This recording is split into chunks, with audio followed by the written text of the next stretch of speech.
Assalamualaikum warahmatullahi wabarakatuh. Masalah jalan kembali jadi polemik. Sebab sampai sekarang banyak ruas jalannya rusak, belum juga diperbaiki.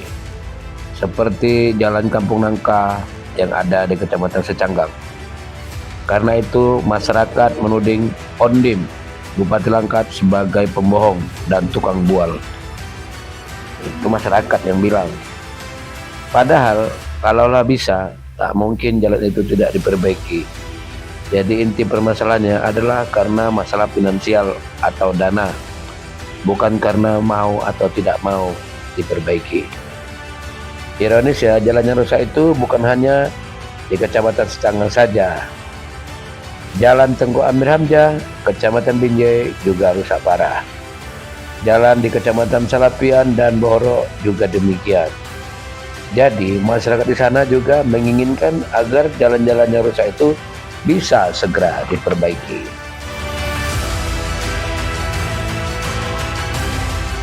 Oke, assalamualaikum warahmatullahi wabarakatuh. Waalaikumsalam warahmatullahi wabarakatuh. Jumpa lagi bersama Kelana, Keliling Langkat dan Sumatera Utara nih ceritanya.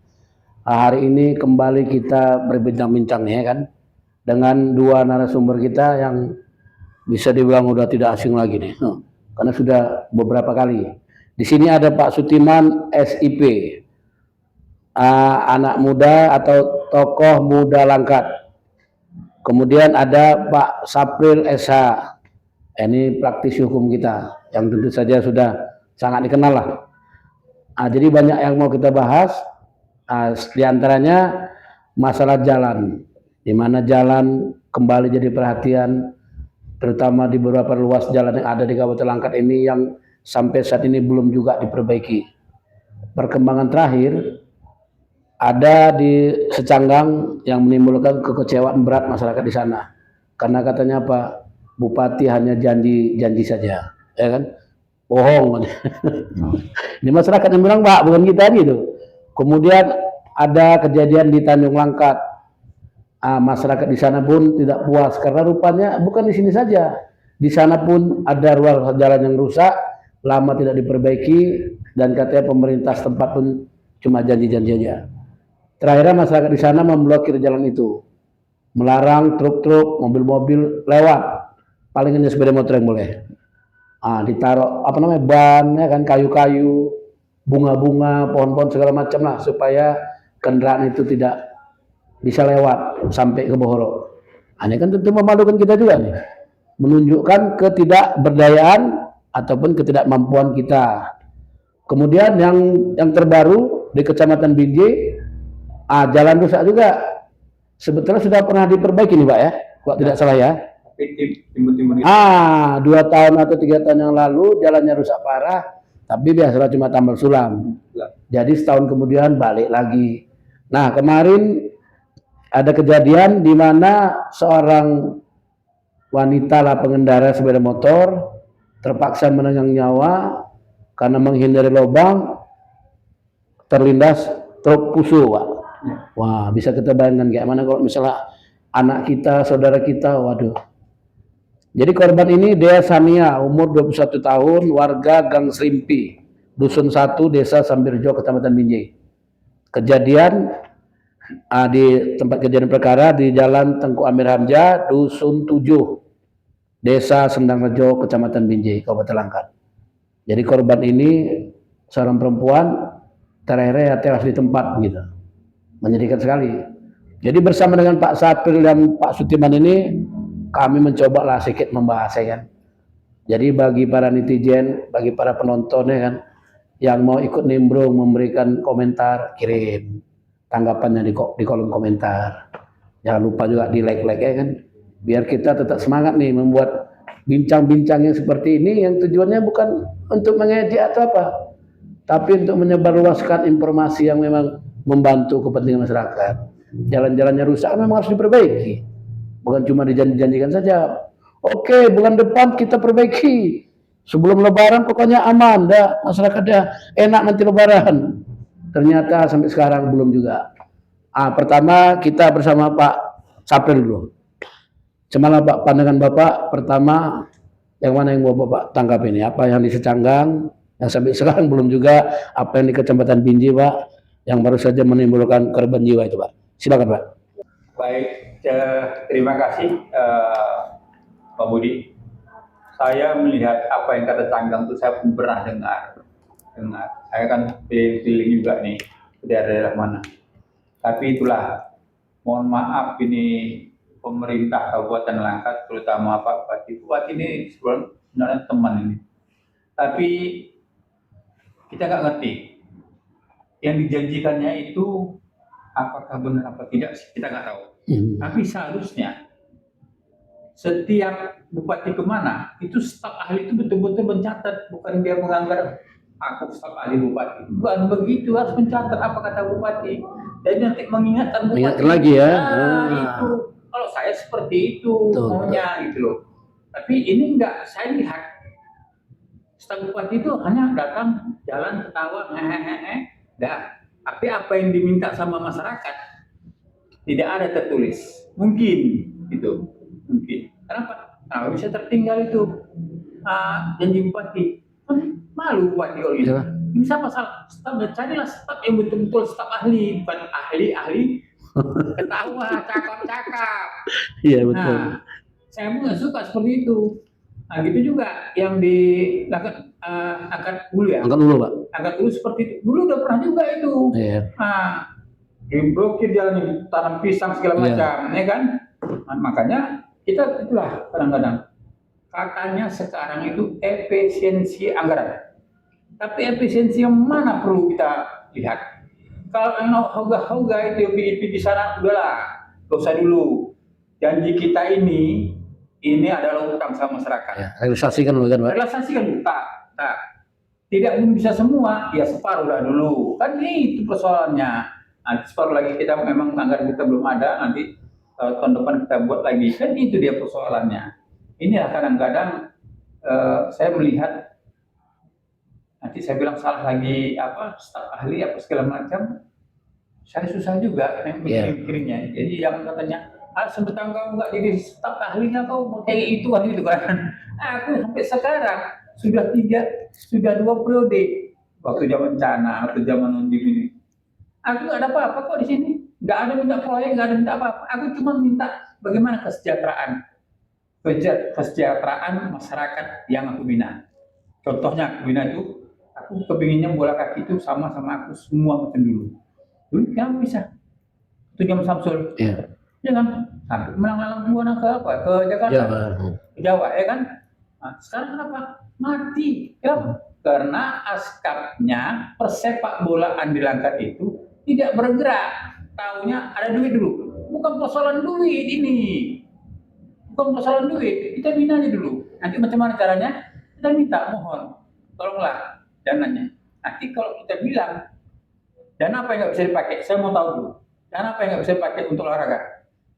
Undang-undang ada tuh, pemerintah. Ya ada dia ngatur itu, Pak ya. Nomor 3 mengatur itu. Jadi janganlah kalau macam-macam saya ini nggak salah berdalih begini begitu. Enggak usah lah. Kalau sama orang lain boleh lah.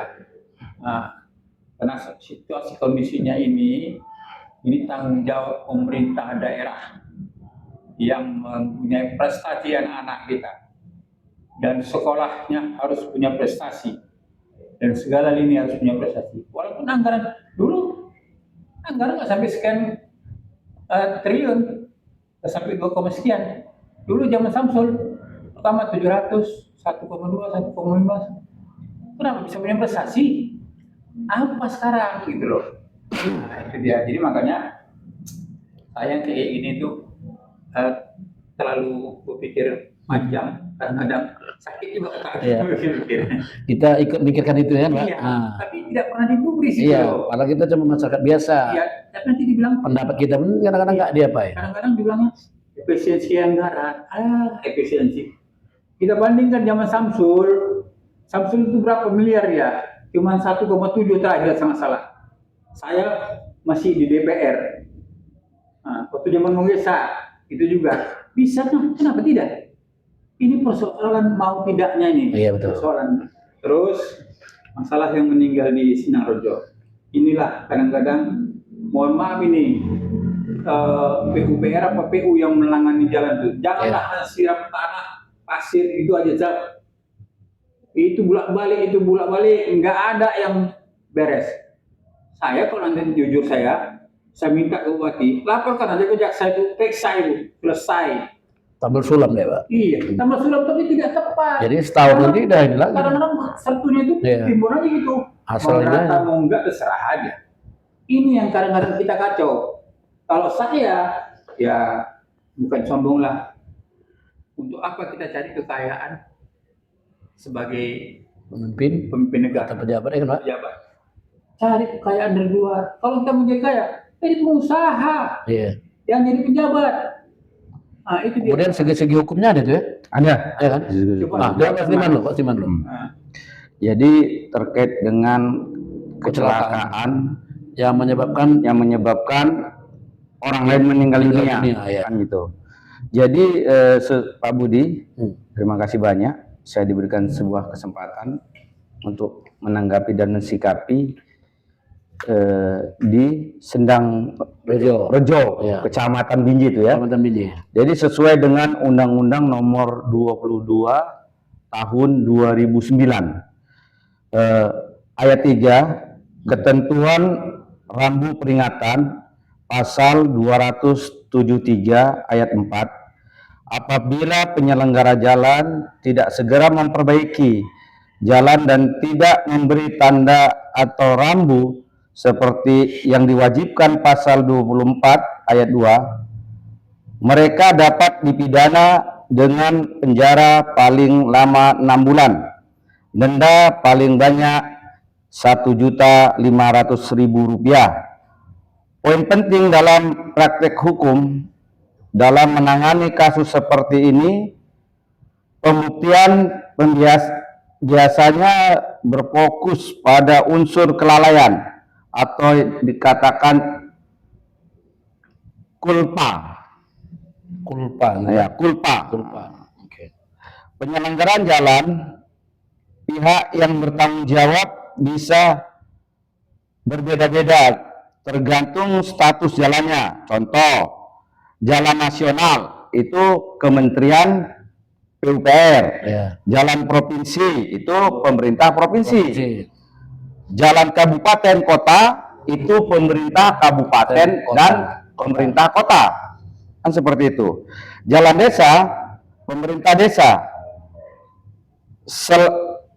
Selain tuntutan pidana, keluarga korban juga memiliki hak untuk mengajukan gugatan perdata perbuatan melawan hukum atau PMH guna menuntut ganti rugi materi maupun imaterial. Seperti itu Pak Budi. Jadi sesuai dengan Undang-Undang Dasar 1945 Pasal 1 Ayat 3, negara Indonesia adalah negara hukum. Ya, betul.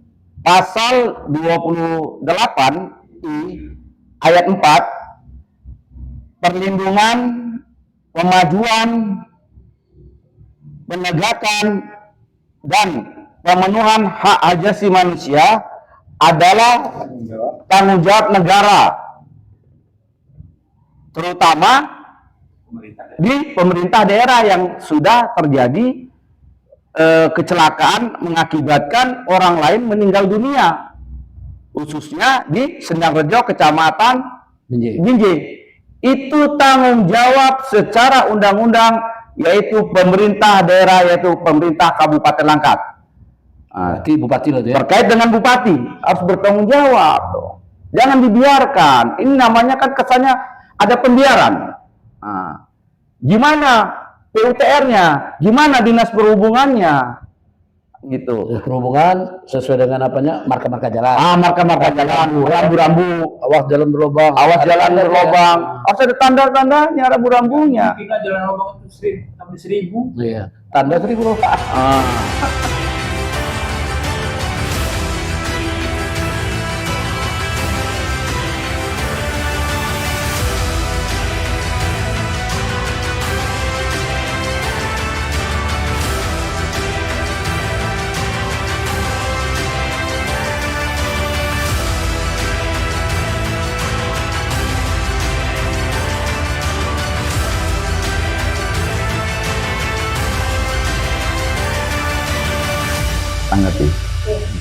Jadi Pak Budi, kalau pemerintah Kabupaten Langkat, bupati tidak bisa bertanggung jawab, berarti OPD-OPD-nya ini mau jadi apa?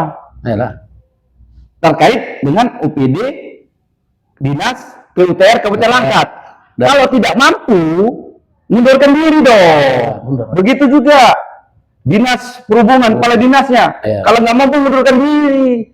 Jangan gila jabatan. Diam aja ya. Jangan diam aja, jangan dibiarkan sehingga korban sudah terjadi. Nanti bisa jatuh lagi korban lain. Nanti bisa jatuh korban-korban selanjutnya. Ini gini-gini, Pak. Pas malam lagi, Pak. Iya. Ya, memang lampu jalan udah ada lah, ya kan? Iya. Memang tetap berbahaya. Sangat berbahaya, bukan tetap berbahaya. Sangat Begitu berbahaya. Pak hujan, Budi. terkadang tuh Pak nggak tahu di mana yang jalan yang rata sama yang berlubang. Ya. Iya. Hajar terus begini-gini lah, Pak. Kereta kita bisa ini. Benar, Bapak di mana, Pak? Oh, kalau itu berbanyak kali. Kira-kira berapa bulan lalu itu orang nabrak mengelak di Penceng sebelum Penceng itu ada mengelakkan lubang, terpleset jatuh. Udah pernah Pak Udin Canggang karena lampu nggak ada, mobilnya naik ke atas jatuh juga. Nah gitu, jadi makanya memang kenapa sih lampu-lampu itu nggak kita pasang, lampu jalan itu? Lampu jalan ya? Nah, itu lampu jalan kan ada kompensasinya dari PLN. Ayolah. Harusnya pasangan semua lah, jangan. Lampu jalan kemana tuh? Tanggung jawab siapa tuh? Dinas Perhubungan juga? Dinas Perhubungan. Dinas Perhubungan. Jadi kadang-kadang naruhnya tuh macam inilah, jujur aja, ini saya singgung sedikit. Kalau kayu tinggi itu dipotong, kayunya di mana nggak tahu saya di mana. Tapi kalau udah lampu jalan tertutup pohon nggak dipotong, jadi gelap. Seharusnya ini pemikiran seperti ini harus dicanangkan gitu. Jangan suka-suka hati kita aja. Saya lihat, aduh, salah pekerjaan nggak ngerti kita. Pandai dia hanya ngatur anak buah, tapi kerjanya tidak ada. Jujur aja saya bilang, kalau saya memang miris lah nengok Kabupaten Langkat ini. Kalau saya kepingin jadi pejabat Kabupaten Langkat tidak, cuman saya kasihan masyarakat kita gitu juga. Coba tengok jalan, berapa biji lampu jalan itu yang mati, yang nggak dipasang. Kalau tidak di titik rawan kan, Pak? Iya, titik rawan itu. Tentang titik Penceng itu kan, sedikit sekali itu. Remang-remang ya. Oke Pak, ini pembahasan yang kedua nih. Ini menarik juga nih. Baru-baru ini ada berita tentang pembubaran K3S, Pak. Dan MK3S di jajaran Dinas Pendidikan Kabupaten Langkat.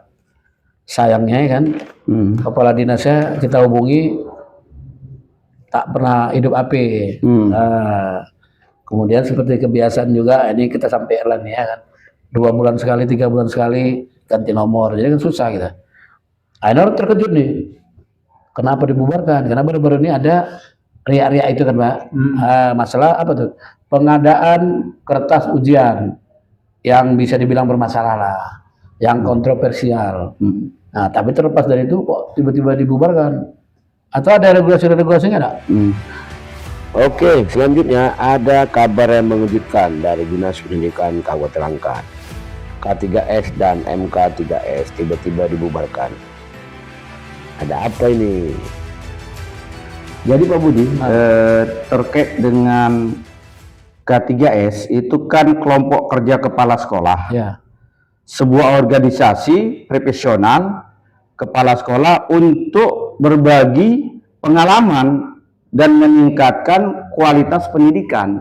Itu sebenarnya K3S itu gitu. Bukan begitu ujian mereka mengadakan pengadaan kertas ujian dengan biaya sekian. Bukan itu kerja K3S gitu. Bisnisan. Berarti kan itu dibisniskan. Dan K3S ini tidak ada regulasinya, tidak ada payung hukumnya. Dia nggak punya stempel. Saya lihat, kalau nggak silap waktu itu ada rapat dengar pendapat di Komisi 2 DPRD Langkat, dan itu rekomendasi ke Komisi 2 DPRD Langkat Kepala Dinas Pendidikan untuk membekukan Oh. membekukan K3S dikarenakan tidak ada cantolan ataupun regulasinya, tidak ada payung hukumnya. Hukumnya. Mengapa ada stempel? Kan gitu. Itu kan cuma hanya sebatas paguyuban aja sebenarnya kan gitu. Mungkin gini Pak Sudiman, udah tidak ada regulasi tadi, ribut pula ya Pak. Iya. Tambah lagi ribut. Dibuat ajang bisnis. Ya udah mungkin karena itu dibubarkan. Padahal kita kepikirnya nih adalah konfirmasi dari kepala dinas. Semua kepala dinas pun Pak ya mungkin Pak Setiman yang apa bisa nih. Kita besok-besok di bel, Ya. konfirmasi ya kan. Ya sebenarnya kalau cerita kepala dinas itu kan pemimpin. Iya. Jadi pemimpin itu adalah pelayan. Iya. Bukan pemimpin itu harus dilayani Pak Budi gitu. Melayani. Melayani mau siapapun kan gitu kan.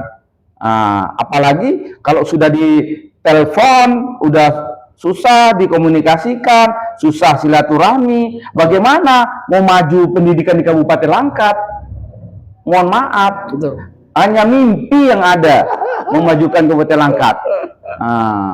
Kalaulah seorang pemimpin yang seperti itu, makanya terkait dengan tadi kecelakaan dengan jalan rusak berlubang kan gitu kan, kita minta Bupati Langkat harus tegas apabila pembantu-pembantunya kan gitu, apabila dinas terkait seperti kepala dinas PUTR tidak mampu, tidak sanggup, ganti, copot.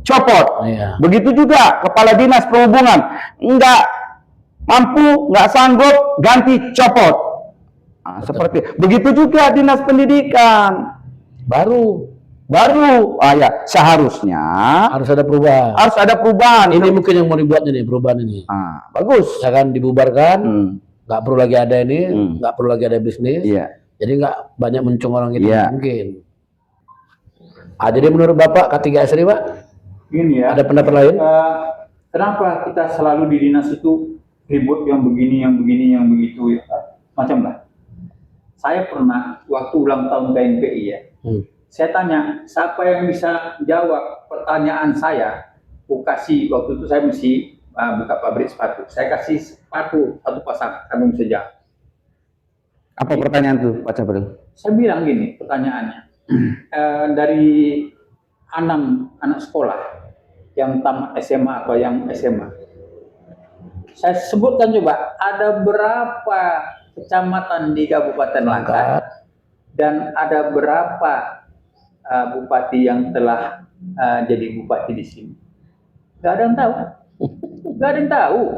Ini kan kota umum. Jadi apa diajarkan guru? Itu persoalan. Itu itu saya pertanyakan di apa namanya? Artinya Pak, nggak usah dulu nama-nama kecamatannya. Berapanya saja dulu ya. Berapa kecamatan gitu ya kan? Harusnya kan harus tahu lah itu kan. Berapa desa dan kelurahan? Tahu, aduh. Saya kadang-kadang salah. Makanya saya minta ini betul-betul lah ngajar anak-anak didik kita.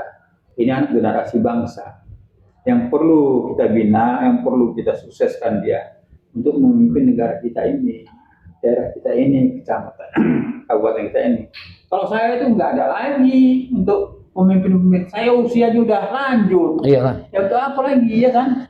Makanya saya minta kepada dinas pendidikan, tolonglah ajar deh guru-guru membina anak-anak yang sebenarnya, yang lagi main-main lah. Jangan cuma bisnis aja Pak ya. Iya. Oke. Harapan bisnis tapi di luar sekolah. Iya, maunya bisnisnya oke, tapi yang lain itu tidak terganggu gitu kan, Pak. Berjalan bagus. Betul, itu cocok itu. Nah itulah yang saya minta kepala dinas, tolonglah perhatikan benar-benar pendidikan kita ini. Dan coba buat, usulkan sama DPR bagi anak-anak didik yang tidak, ya kan, yang tidak mematuhi peraturan-peraturan sekolah. Panggil orang tuanya, nggak bisa keluarkan aja.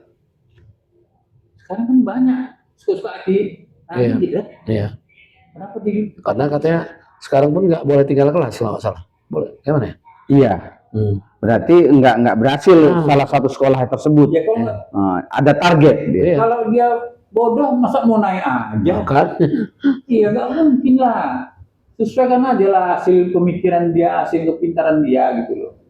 Nah, jadi anaknya biar aja anak-anak tidur nanti naik kelas. Iya. Enggak ada itu. Yang menarik dalam perkembangan selanjutnya, beredar video tentang staf sus Bupati Langkat Surkani yang berkomentar menyudutkan masyarakat yang terus berteriak agar jalan Kampung Nangka segera diperbaiki. Mungkin maksudnya ya slow saja, nggak usah ribut. Nggak usah ribut kali menuntut perbaikan jalan Kampung Nangka. Apalagi jalan yang rusak itu kan bukan hanya jalan Kampung Nangka. Komentar Surkani itu jelas menyinggung, karena itu videonya pun langsung viral dan menimbulkan kegaduhan. Untungnya Surkani pun segera membuat video bantahan. Katanya tidak ada niatnya untuk menyinggung masyarakat dan membuat gaduh. Ada-ada saja memang. Yang jelas kalau tak mau ditagih, ya tak usah berjanji. Pikirnya dilangkat di Kampung Nangka yang mau diurus. Efisiensi sekarang, efisiensi. Lebih dari Kampung Nangka pun banyak orang berdebu jalan, ya kan Pak Jul? Kalau berdebu masih lumayan. Kalau ala gebang ini berlubang. Berair lagi. Air pasang Berair. Nggak pernah deh kurasa jalan-jalan ke laut sana kurasa. Siapa tuh bang? Suruh dia kemari bang. Jumpai aku. Nanti aku kasih dia makan ikan cucut. Taunya Kampung Nangka aja. Tak tahu dia lebih dari Kampung Nangka tuh, asal hujan orang banjir ke laut sana. Nunggu Saudara subuh baru orang pulang. Nggak tahu dia tuh, nggak kabar dia tuh. Saudara Rido tuh bang, rasa. Oh bisa jadi. Nggak kabar dia. Pikirnya dilangkat di Kampung Nangka yang mau diurus. Pikirnya dilangkat di Kampung Nangka yang mau diurus. Sekali kena mob, cabut. Nih, merajuk deh, merajuk. Merajuk. Kau baca, aku bilang baik-baik. Kau baca, aku bilang. Assalamualaikum warahmatullahi wabarakatuh. Saya Surkani SIN. Terkait dengan video viral yang meresahkan masyarakat Langkat, saya atas nama pribadi mohon maaf bahwa video tersebut tidak sesuai dengan narasi yang ada. Dan terkhusus masyarakat dan warga Kampung Nangka, sekali lagi saya mohon maaf pada masyarakat atas video tersebut. Kedepannya saya akan lebih baik lagi dalam bermedia sosial. Semoga Langkat lebih baik lagi dan lebih maju di bawah kepemimpinan Bupati Langkat Haji Sahabat SH. Wassalamualaikum warahmatullahi wabarakatuh. Kehebohan yang kedua, terungkap bahwa Kadis PUTR Langkat sudah pindah ke Medan. Hal ini terbukti dari berita-berita yang beredar di media online yang menyebutkan bahwa Azmi sudah menjadi Kadis PUTR Kota Medan. Sudah dilantik dia menjadi Kadis PUTR Kota Medan. Nah, dalam hal ini PLT Kepala Badan Kepegawaian Daerah Kabupaten Langkat, Sapriansyah Nasution SOS, saat dikonfirmasi membenarkan hal tersebut.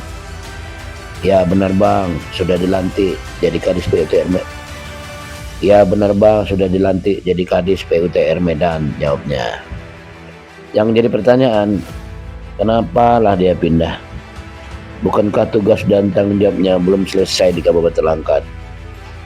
Janjinya yang akan segera memperbaiki jalan Kampung Nangka, ya belum kelar juga. Jadi bisa dibilang lepas dari tanggung jawab ini. Cuma bual dan janji saja.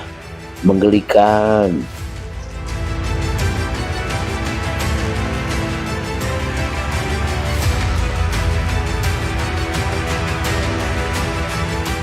Jadi Pak Budi, nah, bisa Pak Sliman sebagai apa namanya closing statement, Ya. kira-kira seperti itu. Jadi Pak Budi, saya sampaikan kembali, yaitu satu pembukaan paradigma hak pengguna jalan. Pertama-tama kita harus memahami bahwa keselamatan di jalan raya bukan hanya tanggung jawab pengendara, tetapi juga negara melalui penyelenggaraan jalan.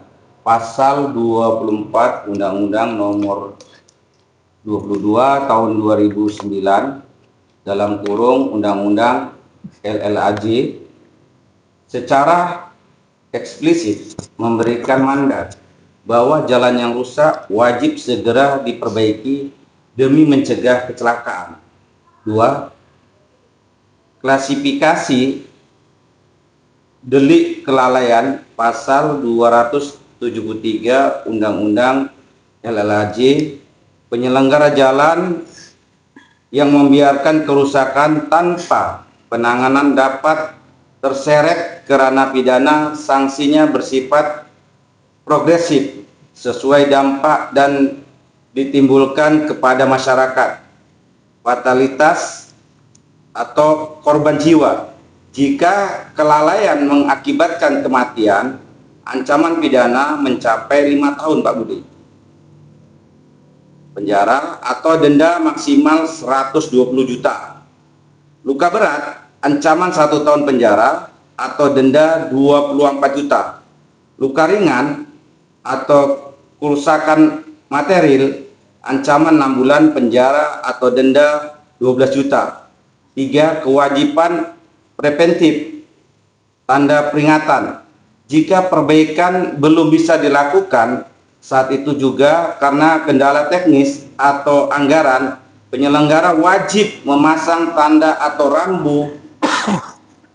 Kelalaian memasang rambu ini saja sudah merupakan tindak pidana pasal 273 ayat 4 dengan ancaman penjara 6 bulan meskipun belum terjadi kecelakaan.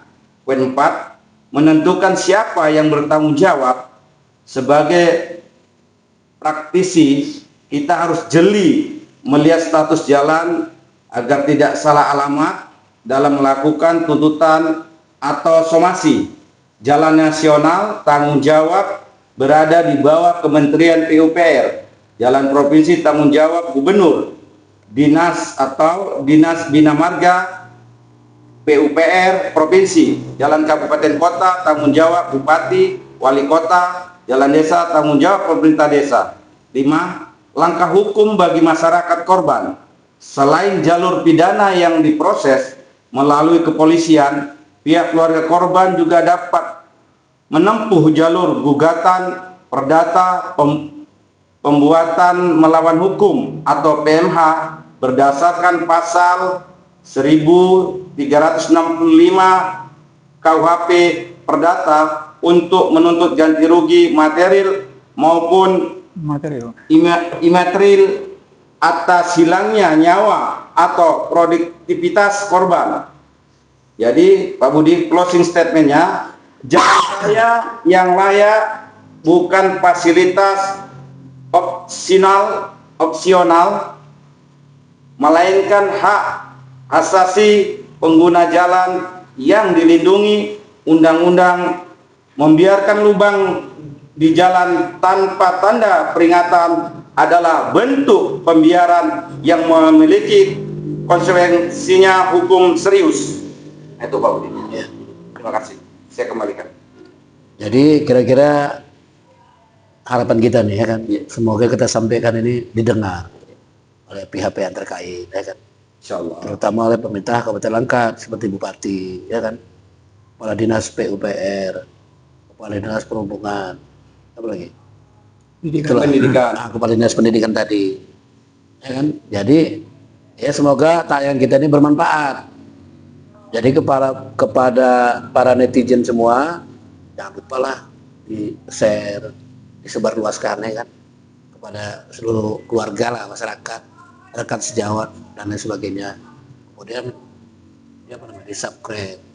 Jangan lupa pasti ya kan. Nah, semoga memang untuk kedepannya ya adalah perubahan untuk kita. Jalan-jalannya rusak nih sedikit diperbaikilah. Terutama yang kita sebut tadi di Secanggang, ya kan, di Kecamatan Binjai, dan banyak lagi tuh tempat-tempat yang memang harus diperbaiki. Karena itu aspek hukumnya pun jelas. Kan gitu. Oke? Oke. Oke, demikianlah, semoga bermanfaat. Kita jumpa lagi di lain waktu dan kesempatan. Wabillahi taufiq wa hidayah. Assalamualaikum warahmatullahi wabarakatuh. Waalaikumsalam warahmatullahi wabarakatuh.